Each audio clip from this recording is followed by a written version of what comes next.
Most of the time, Judge Anthony Beltrami wears a robe and dispenses justice. But after his day job's done, the guy known here just as Tony What's up, Bob?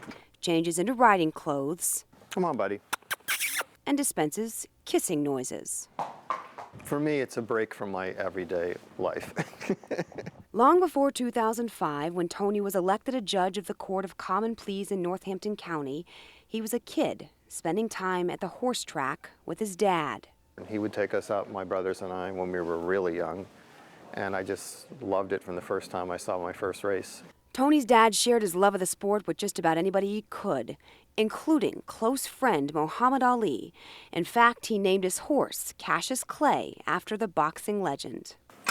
Tony would end up going to law school, but always in the back of his head was the idea he'd find his way back to the track someday. 5 years ago, the track found him. A friend opened Wingate Farms just down the road from his home, and the memories of his dad and the sport came racing back.